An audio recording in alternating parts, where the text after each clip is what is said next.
Cultura Geral. Apoio. UniBH. Estude no melhor centro universitário privado de BH segundo o MEC. Inscreva-se. Caixa de Assistência OAB Nova Lima. Caminho seguro para os advogados de Minas Gerais.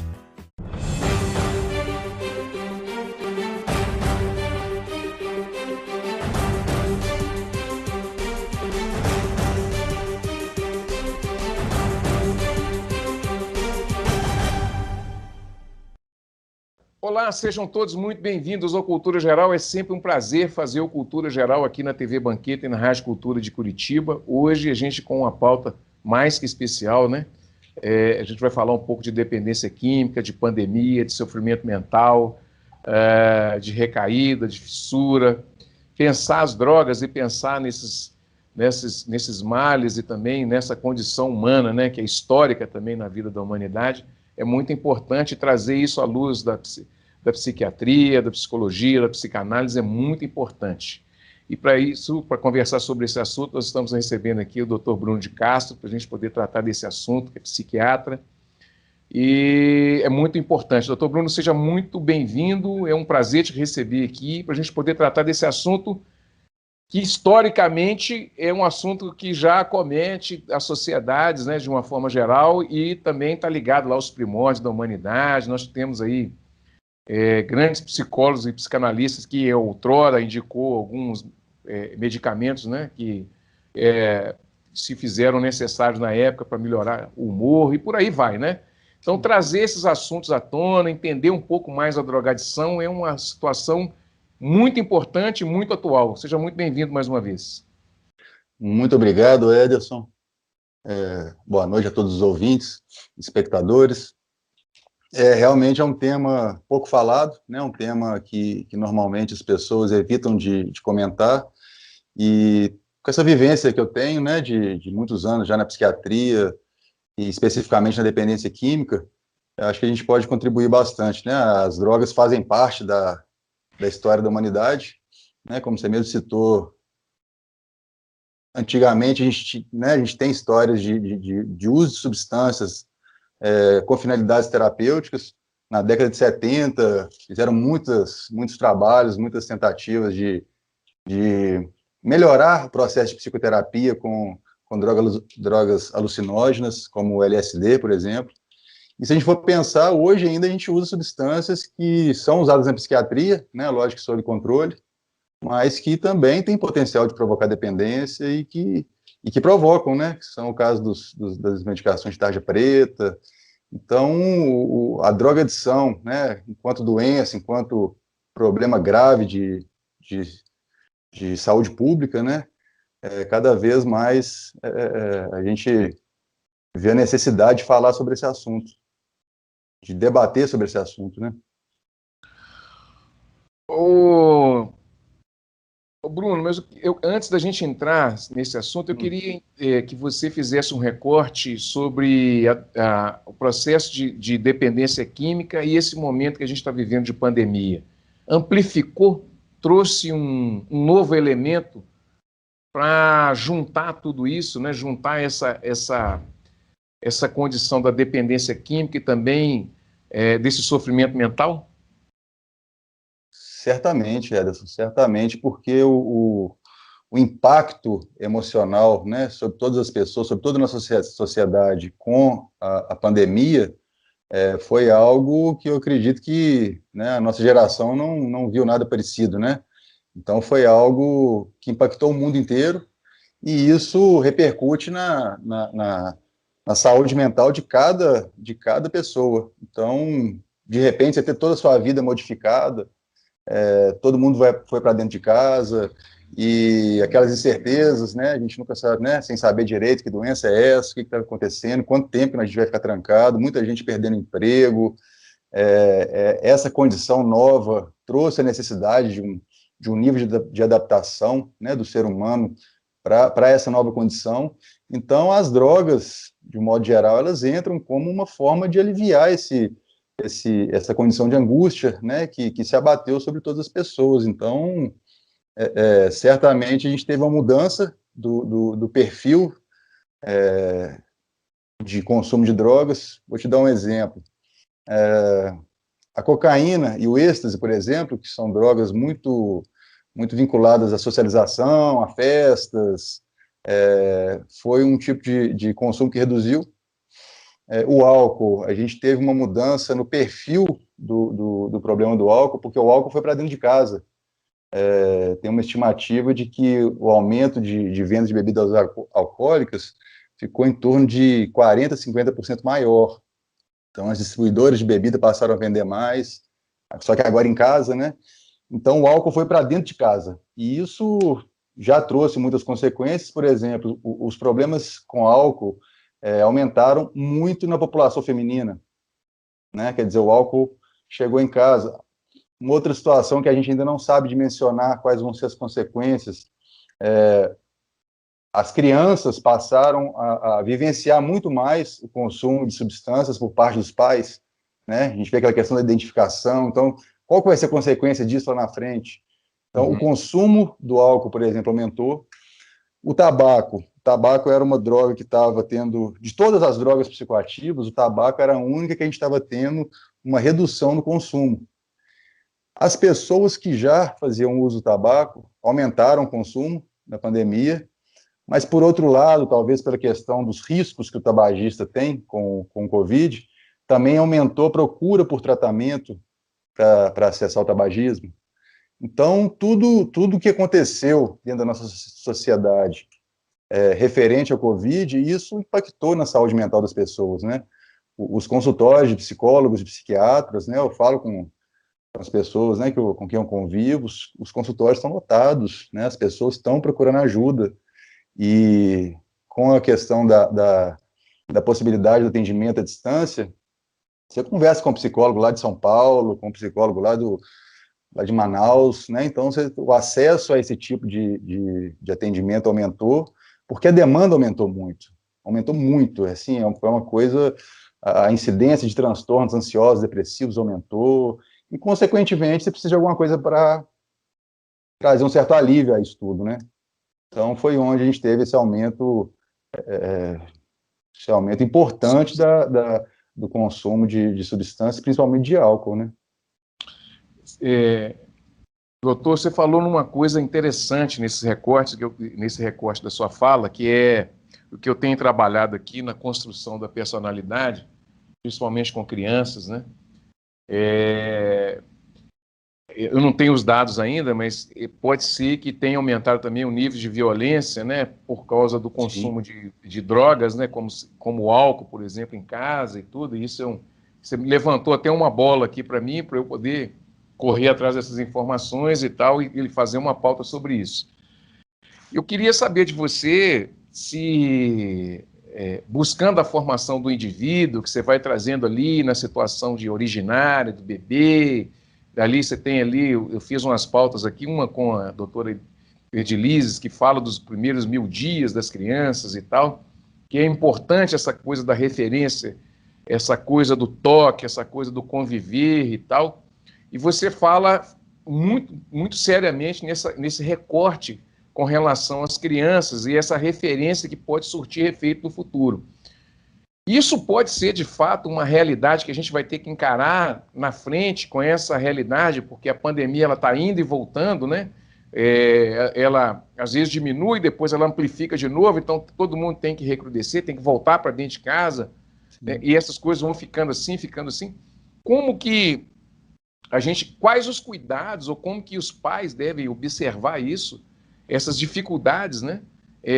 Primeiro, de ficar sem a substância, e segundo, o álcool, o tabaco, ou qualquer outra droga, ficar sem a droga. E os perigos que isso representa quando você usa indiscriminadamente, ou você usa dentro de casa todos os dias e passa a ser uma referência para a criança. Como que isso pode interferir lá na frente, sem querer fazer nenhuma atividade aqui de futurologia, mas eu acho que com a experiência que você já tem, dá para ter assim, um norte, mais ou menos, até para orientar as pessoas. E você tocou num ponto muito interessante, que é o desenvolvimento da personalidade. Isso está diretamente relacionado com o desenvolvimento da dependência química e de outros transtornos mentais, partir da adolescência, da idade adulta. Então, essa identificação, essa primeira identificação que a criança tem, né, o ambiente familiar, sobre o que aconteceu, né, com a pandemia, o que aconteceu no ambiente familiar. Aumentou o número de divórcios, aumentou o número de agressões, de violência doméstica, aumentou o número de feminicídio, aumentou o número de autoextermínio, aumentou o consumo de drogas dentro de casa. Então, se a gente for pensar né, não só na questão da droga em si, mas, né, abrangendo essa situação como um todo, esse processo de formação da personalidade, do caráter da criança, certamente isso vai sofrer consequências futuras. Eu acredito que dentro de 5, 10 anos, a gente já vai estar começando a perceber os impactos disso, porque é completamente diferente a forma como aquele ambiente estimula uma criança, né, na sua formação, a identificação que ela tem com o pai, com a mãe, porque a criança, não adianta você ensinar, né, ela vai seguir o que você faz. Né, não tem muito essa coisa de, não pode fazer isso, mas eu vou e faço, beber não é bom não, mas eu estou bebendo. Ela vai naquilo que você faz, né, é o exemplo que vai realmente ensinar aquela criança. Então, isso, né, esse desajuste, esses desequilíbrios, né, que se tornaram mais frequentes dentro do ambiente familiar, tudo isso vai influenciar na formação dessas crianças. Sem dúvida nenhuma, isso vai influenciar nesse processo de formação da identidade e vai favorecer, sem dúvida nenhuma, vai favorecer que aquela criança, pelo menos, tenha a curiosidade com relação àquilo, né? Porque isso vai ser um estímulo desnecessário, se a gente for pensar, né? Um estímulo desnecessário. Então, se os pais realmente pensam nesse processo e conseguem enxergar isso, porque o problema é esse, poucas pessoas têm essa visão, que tudo que você está fazendo ali desde a infância vai influenciar lá na frente, influencia, sabe? A gente vê as histórias, quando você está acompanhando o caso, você tem que acompanhar histórias da pessoa lá de trás, lá da infância, e isso é notório, as coisas sempre começam lá atrás e vão se desenvolvendo e acaba culminando com o desenvolvimento da predisposição a desenvolver uma dependência química, né? Terapia desde cedo, nesse caso, seria uma boa alternativa, porque a gente falar do problema é uma realidade, mas procurar uma terapia, nós temos hoje especialistas, né, em psicanálise infantil, psicologia infantil. Sim. Isso seria um bom caminho, e para aquelas pessoas, por exemplo, que não têm condição financeira, nós temos também alguns projetos como Travessias na UFMG, nós temos outros projetos, mas o poder público, de uma certa forma, tem que ficar atento a isso, doutor, assim, as prefeituras do interior, a gente vai ter muita dificuldade também, porque tem a questão cultural também, que acha que isso também é bobagem. Então, como é que a gente pode dar um panorama para esse acompanhamento psicanalítico e psicológico desde a infância, já que a gente está com isso bem amplificado? Olha, talvez o maior obstáculo seja justamente esse preconceito, né, que a nossa sociedade ainda tem com relação ao profissional da saúde mental, ao psicólogo, o psicanalista, o psiquiatra. Então, principalmente nas cidades do interior, ainda existe muita dificuldade em enxergar, né, realmente isso como algo, né, que vai ser favorável ao desenvolvimento daquela criança. E, realmente, o poder público não tem condições de absorver essa demanda, mas em situações onde esse desequilíbrio, né, naquele ambiente familiar é algo mais intenso, né, se a família tivesse a possibilidade de oferecer esse cuidado a mais para essa criança, certamente isso pode evitar uma série de outros problemas futuros, né? Mas a gente esbarra muito ainda nessa... Apesar de que, como eu te disse, a procura aumentou muito, né? Mas ainda assim a gente vê essa dificuldade. E hoje a gente tem várias linhas de tratamento, né? Várias linhas de psicoterapia. Às vezes o sujeito não dá muito bem com a psicanálise, porque às vezes ele não tem o feedback que ele precisa, ele migra para outra modalidade de psicoterapia, que às vezes vai encaixar mais com aquilo que ele pensa, Mas, sem dúvida nenhuma, o processo de terapia, ele é importantíssimo, né? A gente que está na saúde mental, eu particularmente, né, posso falar por mim, eu já passei por processo de psicoterapia em alguns momentos da minha vida, porque foi necessário, né? E foi muito bom, sabe? Muito, muito produtivo, foi algo que realmente fez a diferença para mim. Doutor, eu queria entrar com você, eu queria entrar numa seara interessante, que quando a gente pensa na droga, e aí já pulando para a droga em si, na drogadição em si, existe de fato um desejo ali reprimido que ele se realiza quando a pessoa usa droga? Se a gente for partir para a teoria psicanalítica, né, segundo Freud, né, o nosso movimento que nos leva adiante é justamente o desejo e a busca pelo prazer. O que a droga consegue te trazer? Ela te traz uma possibilidade de um prazer imediato, ela te traz a possibilidade de um prazer que não vai te exigir esforço, né, para poder sentir aquilo. E esse processo, né, essa facilitação, porque o pessoal da neurociência fala que o nosso cérebro é preguiçoso, né, ele vai para o caminho mais fácil, né, ele vai poupar energia, vamos dizer assim. Então, o sujeito fica muito susceptível a esse processo, porque você tem uma forma de atingir o prazer de forma rápida, prática e objetiva. Eu vou ali, eu compro a substância, eu uso e pronto, né?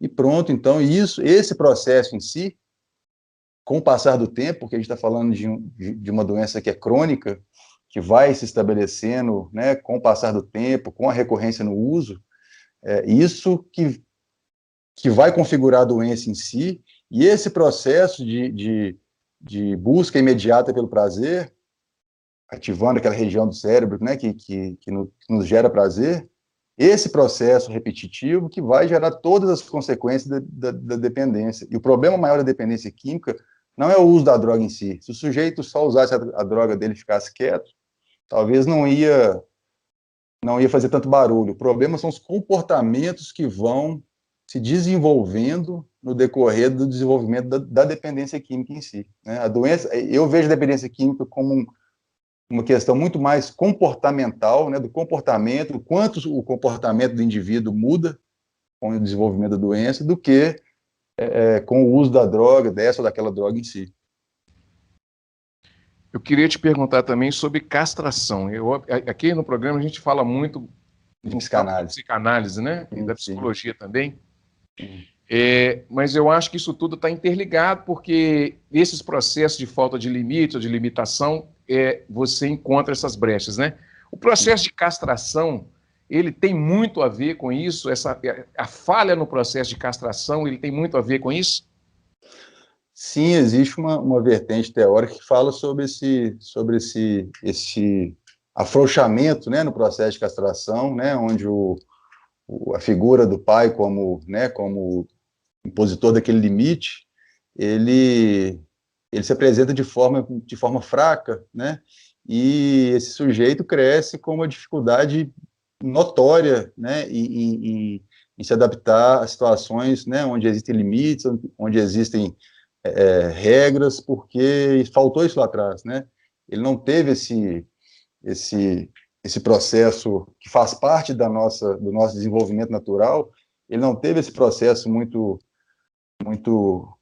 bem sedimentado. Então, eu acho que é uma questão da nossa época também, porque hoje os pais, eles são diferentes dos pais de 20, 30, 40 anos atrás, né? Antes a gente via uma distância muito grande, né, entre o pai e o filho, né? Havia normalmente, né, era uma situação onde o pai, né, tinha aquele significado da força, da lei, né, que era o ponto de castração, e com o passar do tempo, eu acredito que a gente foi mudando a forma de educar. Então, a gente viu muita gente indo para o outro extremo, né, que é a permissividade excessiva como talvez uma forma de demonstração de amor.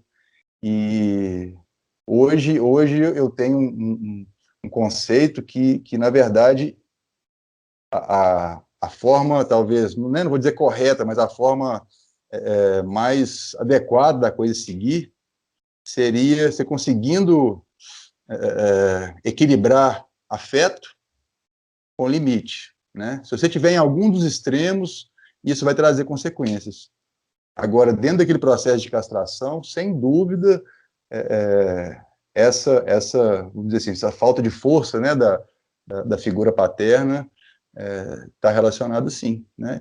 Eu penso que todo caso, né, cada caso em si é uma individualidade, e cada caso em si tem uma história muito peculiar, e cada situação em si tem né, os seus motivos, ou o seu motivo para que a coisa tenha caminhado para onde caminhou. E o processo de psicoterapia, de psicanálise, é muito interessante nesse aspecto, né? Quando você consegue trabalhar isso, consegue trazer isso à consciência, trazer isso à tona, você tem uma possibilidade de um olhar diferente para esse processo, e que pode realmente trazer vou dizer uma resolução do problema, mas uma forma diferente de conduzir a situação, né? Você vai o processo de recuperação, ele passa por um processo de mudança, né? Não adianta o sujeito achar que ele vai continuar fazendo as mesmas coisas e só vai parar de usar droga um tempo, vai continuar tudo do mesmo jeito e a vida dele vai mudar, porque não vai, né? Ele vai voltar a usar, é questão de tempo. Então, se ele não tivesse... É a história de repetir as mesmas coisas e esperar resultados diferentes, né? Exatamente. Porque é muito mais fácil a gente simplificar a coisa e falar assim, não, eu vou ficar sem usar tal droga, eu vou ficar aqui uns 5, 6 meses sem usar e vai ficar tudo certo. Mas se você continua fazendo as mesmas coisas, o resultado lá, depois de 5 meses sem usar, não vai ser diferente. O tempo que já vai demorar para recair, talvez demore um pouco mais, só que você continua funcionando da mesma forma, né? Sim, aquele processo continua... Você pode até conseguir parar de usar droga, mas talvez você vai direcionar aquela compulsão para outro objeto, né? Que seja uma outra droga, acontece. Às vezes o sujeito, né, baixa no peito, parei de usar crack, nunca mais usei crack, mas se tornou um dependente de álcool, né?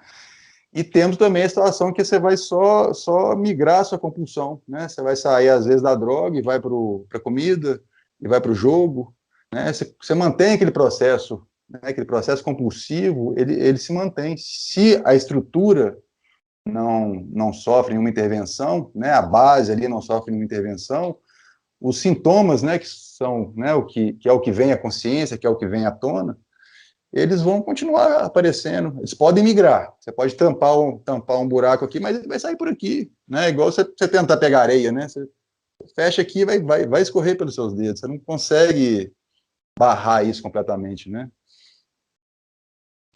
Antes da gente ir para o intervalo, eu queria te perguntar também sobre essa dificuldade que as pessoas têm, tanto no processo, ali um processo de consciência no início da dependência química, entender que ele não dá conta daquilo, né? E ele vai afundando cada vez mais, vai usando cada vez mais, e também do comportamento social da família, né, que é codependente, né, e da sociedade de uma forma geral, porque existe uma dificuldade de lidar com a dependência química, né? Com esse estigma que foi colocado, né, do medo, né, do proibido, né, do sujeito ser um vagabundo, ser um malandro, né? Essa ideia que o capitalismo nos cerca o tempo todo, né, que é justamente para, na ideia de Foucault, de biopoder e conseguir policiar os corpos, né? Mas como que a gente traz essa ideia, aí não pode trazer Foucault porque fica muito erudito, mas como é que a gente traz essa ideia para o popular em pensar como lidar com a questão social da família, na codependência, que precisa do tratamento, e também do corpo social, com políticas públicas, que precisa também entender que isso é um fenômeno humano que acontece ao longo da história. Bom, eu acredito que né, em se tratando de saúde pública, eu vejo que as coisas estão mudando um pouco, no sentido né, do entendimento da doença em si, de uma visão um pouco mais objetiva, né, sobre a situação. Acho que o caminho, né, em se tratando de saúde pública, é educação, não tem muitas dúvidas com Parece já relação a isso. chovendo molhado, né? A gente fica falando. Exatamente, exatamente. Não sei se você já ouviu falar de uma situação, acho que foi na Islândia, que eles estavam tendo um alto índice de uso de drogas entre jovens, adolescentes, e eles fizeram uma mudança no processo educacional, e todas as crianças, né, e adolescentes passaram a estudar em tempo integral. Então, uma parte era escola, a outra parte era esporte, arte, cultura, essa coisa toda, e eles conseguiram reduzir drasticamente esse problema que eles estavam tendo a partir do momento que eles entraram com a educação, que eles entraram, né, com essas atividades para aquela população. Então, quer dizer, você vê um exemplo desse, né? Infelizmente, a gente está num país que acho que a condição, né, do serviço público que presta, né, o serviço que eles prestam para a gente, seria difícil pensar numa coisa assim. Mas está tudo lá, né? Está tudo na educação. Agora, você tocou no assunto sobre a codependência. Isso é fundamental, né? Acho que é difícil, eu desconheço alguma família onde se desenvolveu um quadro de dependência química grave e isso não respingou, né, nas pessoas mais próximas. Isso é quase a regra, né? Geralmente, para um dependente, tem um ou mais codependentes. Então, o codependente, ele age de forma a sustentar o processo de dependência, né? Então, a gente vê casos... A família, né? Os codependentes, eles têm essa... Tanto que quando o paciente se recupera, isso é muito interessante, né? Em se tratando de psicanálise também, quando o paciente se recupera, é como se aqueles codependentes ficassem sem aquilo que fazia, né, de certa forma, estruturava aquele equilíbrio, aquele desequilíbrio dentro daquela família. Então, é muito comum você ver familiares, até inconscientemente, boicotando a recuperação, porque aquela simbiose foi onde se estabeleceu um nível de equilíbrio, né? E essa questão de entender a dependência como uma doença, isso é muito importante, porque para pensar, uma situação, por mais que exista uma busca de prazer dentro desse processo, a gente fala muito em pulsão de morte, né? Quando a gente fala de dependência química, porque por mais que exista uma busca de prazer, então fica aquela coisa do vagabundo, do cara que não quer trabalhar, só quer ficar na boa, mas aquele sujeito, ele vê a vida dele se degradando dia após dia, ele tem, né, lampejos de consciência de que isso está acontecendo, mas ele continua usando. Ele sabe que perpetuar aquele uso vai fazer com que ele... É como se fosse podemos falar até de um suicídio gradual, né? E isso vai afetando todo mundo que está em volta. Então, a família se vê na necessidade de ajudar aquela pessoa, passa a viver aquela doença, né? Bem dizer, viver aquela doença para ele. Então, é aquela mãe que fica à noite acordada porque o filho sumiu, mas o filho está não sei aonde, na favela, não sei que favela, usando droga, então a mãe está lá preocupada. E quando você consegue abranger o tratamento para a família, o resultado é outro. O resultado é outro. Quando a família consegue enxergar isso, o resultado é outro, sabe? Bom, gente, deixa eu fazer um intervalo. Vou fazer esse primeiro intervalo. Demorou bastante esse primeiro intervalo, porque o assunto realmente nos traz muita atenção e também muitas dúvidas, né? Um minutinho só, nós estamos aqui na TV Banqueta e na Rádio Cultura de Curitiba, nós estamos falando sobre drogadição, dependência química, tratamento psiquiátrico, psicológico, psicanalítico e por aí vai. Não saia daí, é um minutinho só, nós estaremos de volta aqui na TV Banqueta e na Rádio Cultura de Curitiba.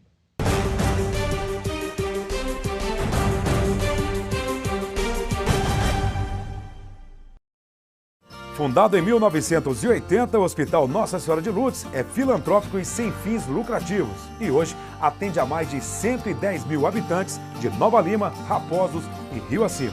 O Hospital Nossa Senhora de Lourdes, eu me sinto como se eu estivesse em casa. Só tenho que agradecer, sou muito bem tratada. Aqui eu tenho eles como se fosse a minha família. O Hospital Nossa Senhora de Lourdes é o único da região responsável pelo atendimento aos usuários do SUS, nos casos clínicos e cirúrgicos de média complexidade. Possui pronto atendimento adulto e pediátrico com funcionamento 24 horas, contando com plantonistas da pediatria, clínica médica, cirurgia, ortopedia, obstetrícia e anestesiologia. E ainda conta com serviço de hemodiálise e um centro de tratamento intensivo. Hospital Nossa Senhora de Lourdes, humanidade, carinho e atenção à vida.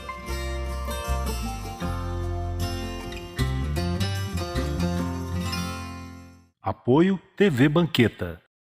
Com fome, fica muito difícil aprender. Por isso, vamos entregar milhares de kits pedagógicos para crianças e jovens e para suas famílias, cestas de alimentos e de material de limpeza. Assim, todos vão estudar protegidos e bem alimentados. Não é fácil, mas com a sua ajuda é possível. Criança Nota 10. Proteger a infância é acreditar no futuro. Apoio TV Banqueta.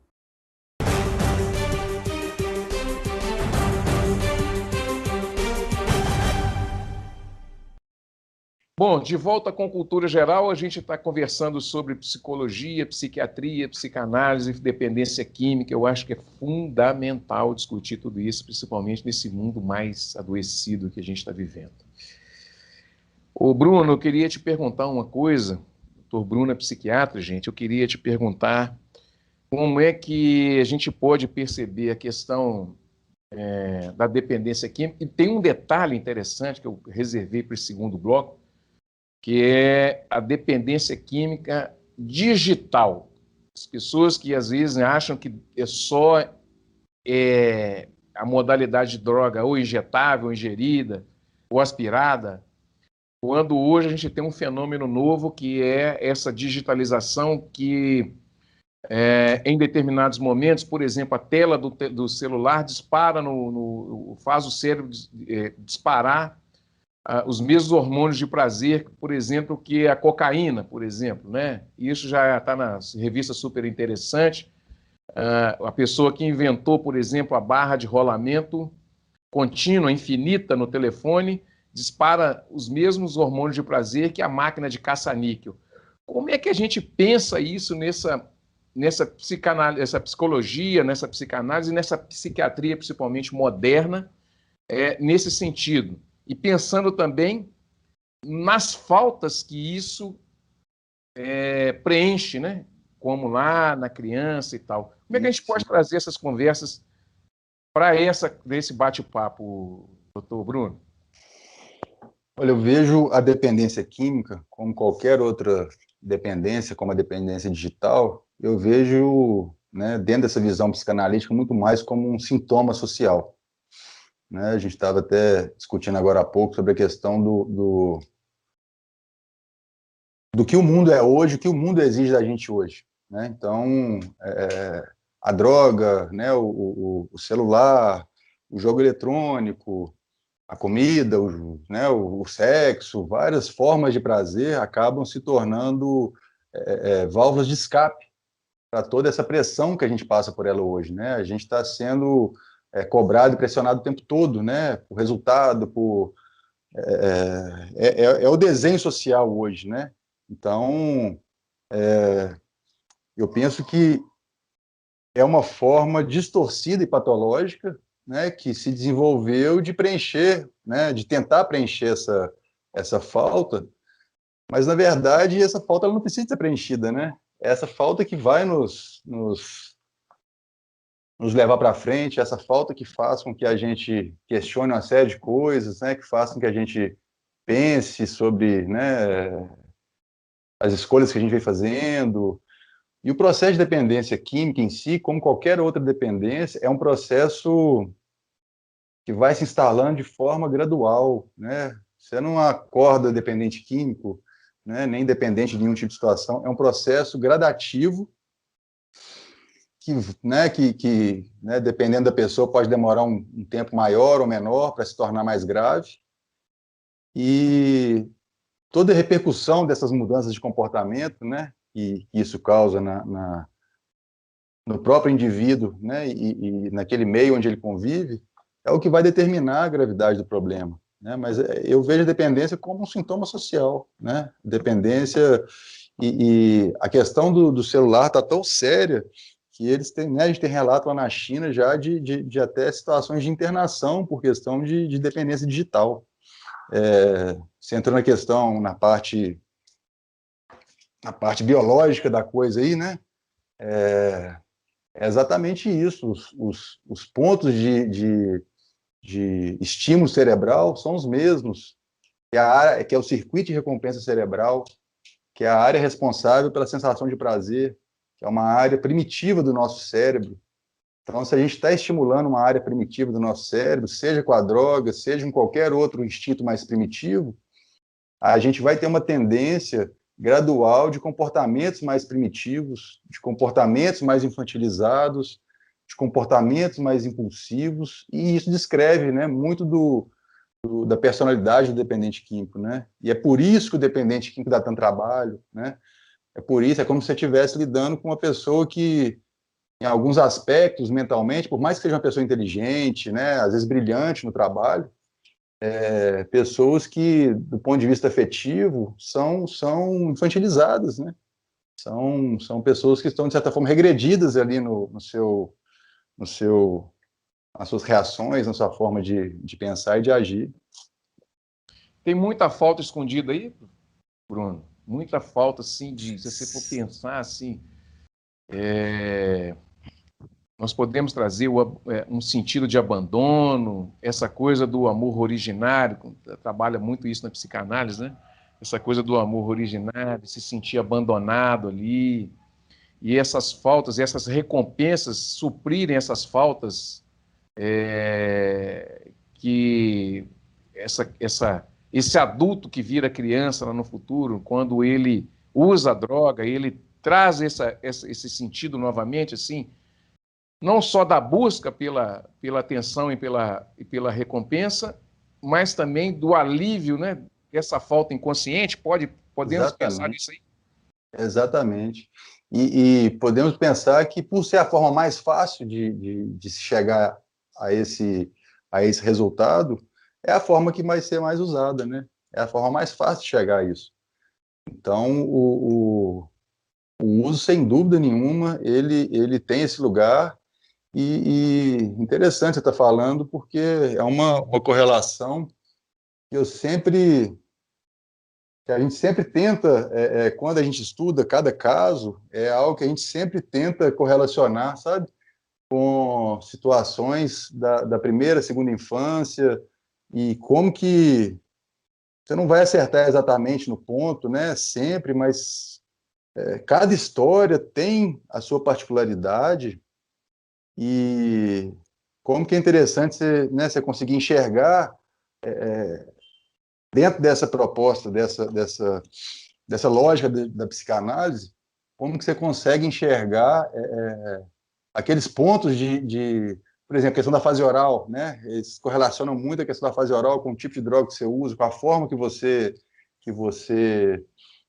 administra aquela droga no seu organismo. E eu acredito que todo caso de dependência química, ele tem o seu porquê, ele tem o seu, né, na história, né, se você conseguir mergulhar naquela história ali, você vai conseguir enxergar muita coisa que, se você consegue trazer isso à tona, né, você consegue conduzir aquele paciente a esse entendimento, a esse insight, isso muda todo um processo de visão de mundo, sabe? Como que isso pode ser importante no processo de recuperação, né? O sujeito ter essa capacidade de enxergar, né, esses pontos no passado dele. Doutor Bruno, eu queria te perguntar uma coisa também, que é uma coisa que eu já percebi em alguns casos, em que, às vezes, tem aquelas pessoas que acompanham, por exemplo, o dependente químico, que às vezes até de forma séria, né? Mas aí, chega num determinado momento que a pessoa, no direito, a gente chama de rábula, né? Que é aquela pessoa que não entende da coisa, mas lê a respeito, convive muito, há muito tempo e tal, e ali se intitula uma pessoa que tem capacidade, às vezes até para orientar, faz isso, faz aquilo, pode fazer isso aqui, pode tomar um remédio aqui e tal. Além da parte do crime de receitar um remédio que não pode ser receitado, ou pode dar algum reverter, alguma coisa assim, mas qual o papel que esse rábula pode ter não só na desconstrução, mas também na amplificação da não identificação do sujeito com a sua própria dependência? Você falou de um perfil que normalmente como que é esse sujeito? Geralmente é um sujeito que se recuperou, que fez ali alguns cursos de conselheiro em dependência química. Muitas vezes esse sujeito vai trabalhar em casas de recuperação, em comunidades terapêuticas. É um sujeito geralmente muito interessado, né, no assunto, é um sujeito que está ali querendo ajudar, né? Agora, o nível de conhecimento que ele vai conseguir adquirir, né, é que vai determinar se aquela forma de conduzir, de orientar, vai ser realmente pertinente ou não. A maioria não, porque a gente está falando de um conhecimento, de um saber que ele é muito científico, né? Científico, e não é fácil, né? Assim, você fala, né? Você gosta muito de psicanálise, estuda muito o assunto, não é um assunto tão simples assim, né? Assim, de se entender e mais ainda de se aplicar, né? Então, esse profissional, vamos dizer assim, ele certamente, além de, às vezes, atrasar, né, a busca por uma visão mais científica da situação, ele vai colocar ali naquela abordagem muito mais dele, né, da experiência dele, né, que é o que a gente vê muito no grupo de AA e de NA. O cara vai falar muito mais da experiência dele, como uma forma de tentar ajudar o outro, do que entrar em questões mais profundas, né? Então, realmente, vai ficar ali, talvez, uma situação da superficialidade. Talvez resolva o problema da dependência química, talvez resolva, mas o sintoma, ele não vai deixar de existir. Ele vai brotar em outro aspecto da sua vida, ele vai brotar, né? Vou te dar um exemplo super comum, mas muito comum, mais do que você pode imaginar. Cirurgia bariátrica. Você não tem ideia da quantidade de pessoas que desenvolve quadros graves de alcoolismo depois de uma cirurgia bariátrica. É impressionante como, quer dizer, você tinha comida como seu foco ali, né, de prazer, vamos dizer assim, você reduziu o estômago da pessoa, ela não tem mais aquele foco de prazer, mas você não tratou, né, você não tratou aquilo que realmente, né, tinha que ser tratado, a questão da imagem corporal, né, todo aquele processo, né, de onde que aquilo lá veio, você não fez um tratamento daquilo. Então você simplesmente abafou um sintoma e esperou ele brotar em outro lugar. Né? Isso tem a ver com a sociedade da ética, da estética ao invés da ética? Podemos pensar assim? Podemos pensar também nesse aspecto, né? É o quanto hoje a estética está sobrevalorizada e a ética subvalorizada, né? Hoje é muito mais interessante, é um fenômeno mundial, né? Mundial, e que pouca gente está parando, né? Como a gente comentou, pouca gente está parando para refletir a respeito e falar, gente, ó, não tá legal não, ó, vamos pensar melhor aqui, porque se continuar assim, nós vamos criar uma geração de zumbis, de robôs. Bom, gente, deixa eu fazer mais um intervalinho aqui na Rádio Cultura de Curitiba e na TV Banqueta. A gente está conversando com o Dr. Bruno de Castro, a gente está falando um pouquinho de dependência química e os seus desdobramentos na vida humana, né? Não saia daí, um minutinho só, nós estaremos de volta aqui na TV Banqueta e na Rádio Cultura de Curitiba com mais cultura geral.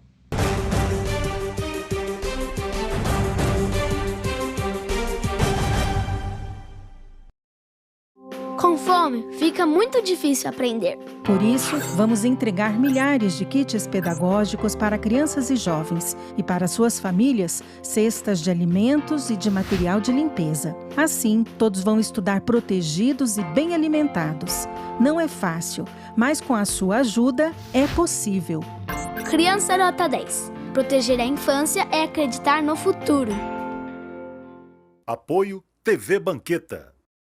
A CAP, Casa de Acolhida Padre Eustáquio, trabalha para que crianças, adolescentes e seus acompanhantes tenham amparo e estrutura durante a luta contra o câncer e doenças hematológicas até a sua cura. Com trabalho, empatia, compromisso e transparência, a CAP transforma necessidade em esperança. Faça a diferença na vida das crianças e adolescentes com câncer e doenças hematológicas. Faça parte desta história. Conheça pessoalmente o nosso trabalho. Apoio TV Banqueta.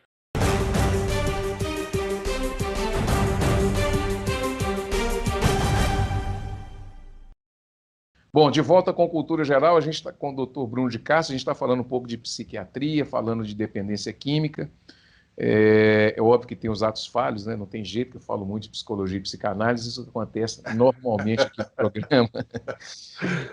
Mas, doutor Bruno, eu queria, para essa parte final, reservar as crianças, né? Eu acho que é fundamental, principalmente no campo da psiquiatria, tratar isso e, obviamente, também que no campo da psicologia e da psicanálise, levar isso para frente também.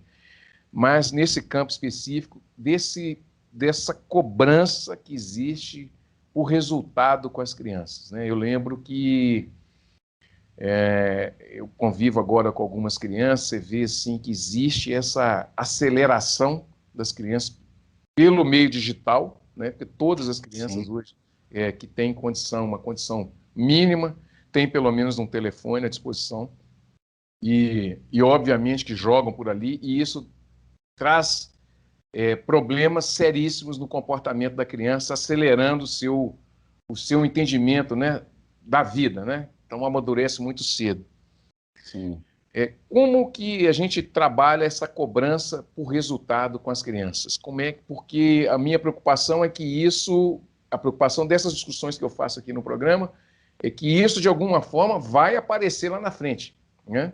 Uhum. Essa ocupação da mente das crianças, ela está tirando dela uma possibilidade de lúdico, de brincadeira, de inocência e tal, do conhecimento do próprio corpo e da própria vida, tateando, tocando as coisas. Como que a gente pensa isso, doutor? Realmente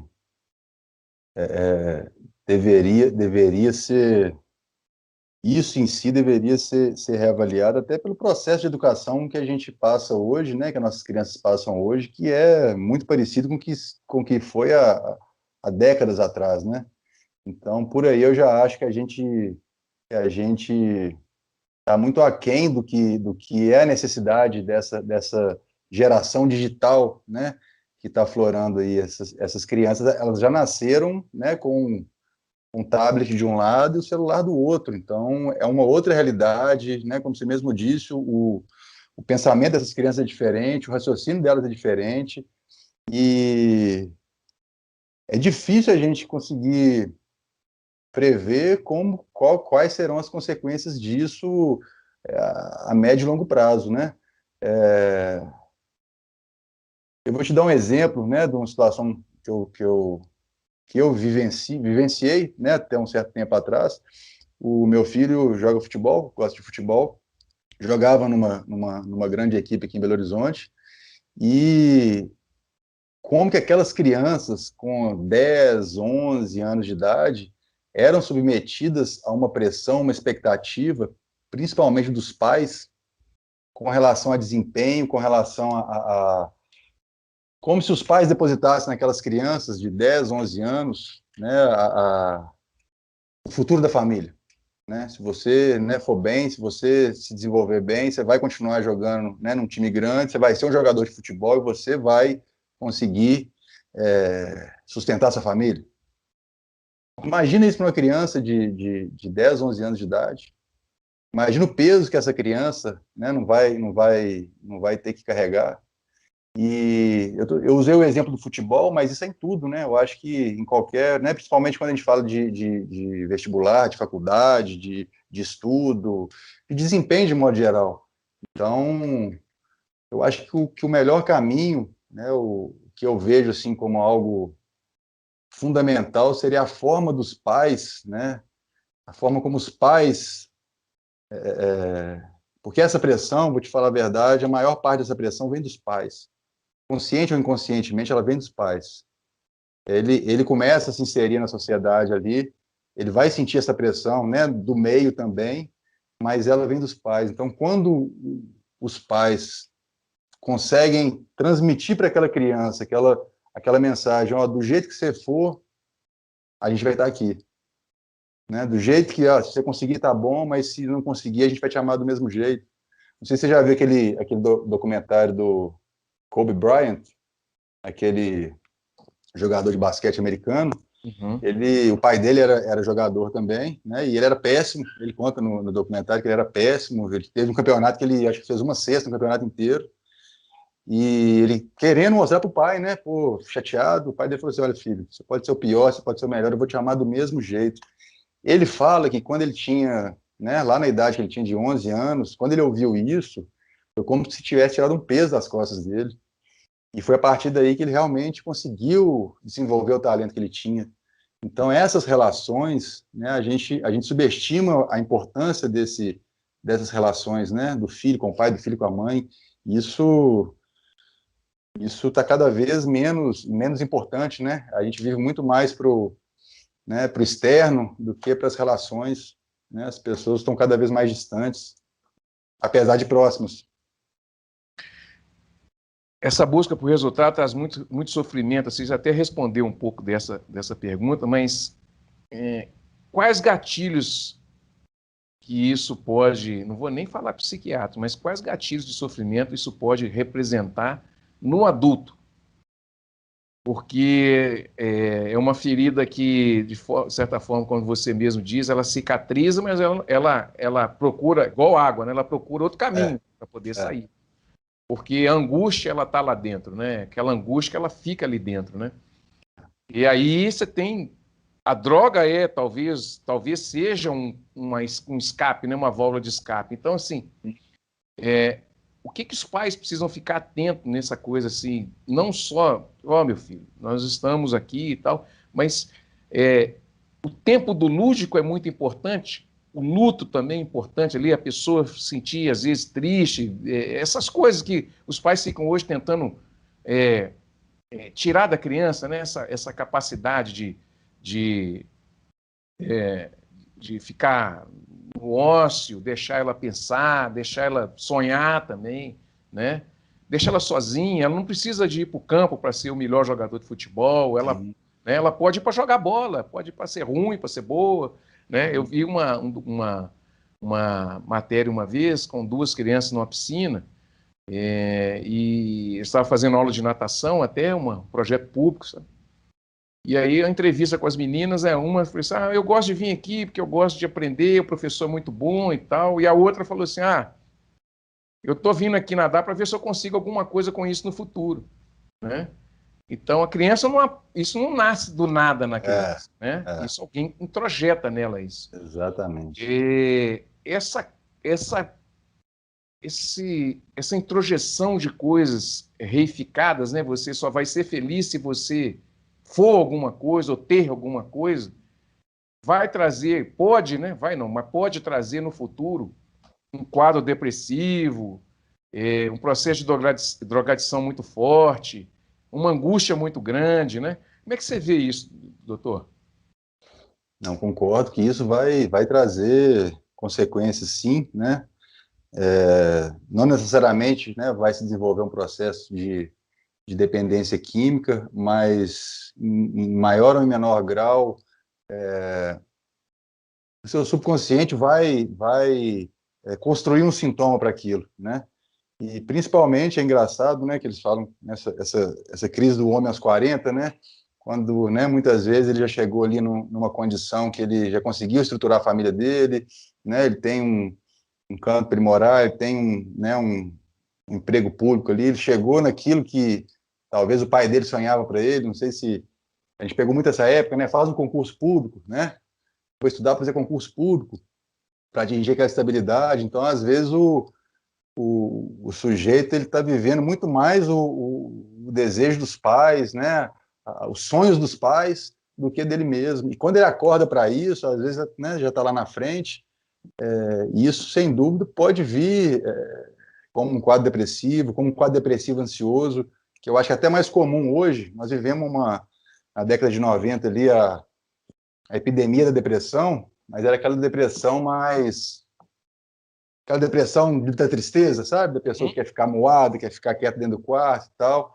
Hoje, talvez até pelo nível de pressão, a gente vê muito mais quadros depressivos ansiosos, né? Então o sujeito, né, ele tem um sintoma depressivo, né, alguns sintomas do quadro depressivo, mas ele tem um nível de ansiedade que não cessa, né? Porque ele, de certa forma, ele tem consigo mesmo aquela noção de obrigatoriedade de estar sempre ali, né?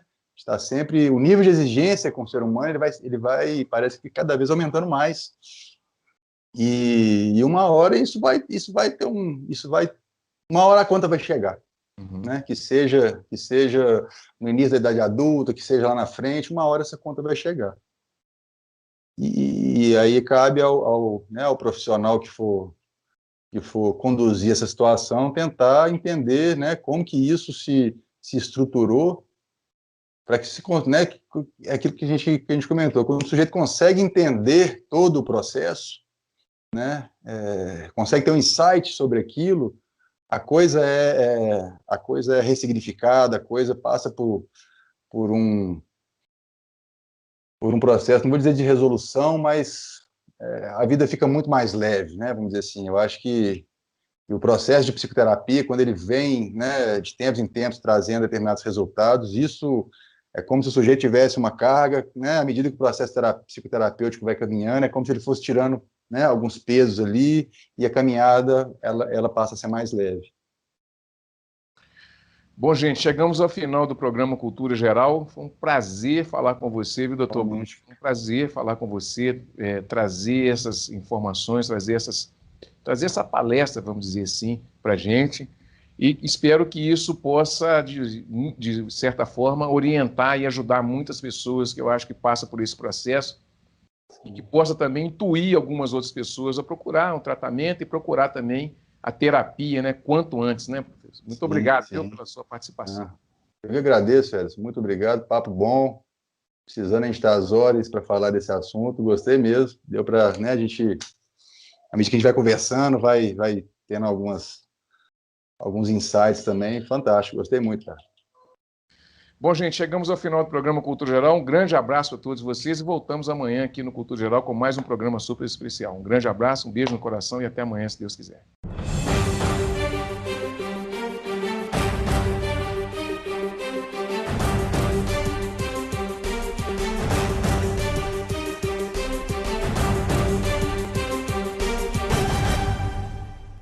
Cultura Geral. Apoio.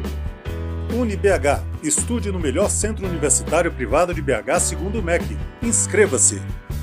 Caixa de Assistência OAB Nova Lima. Caminho seguro para os advogados de Minas Gerais.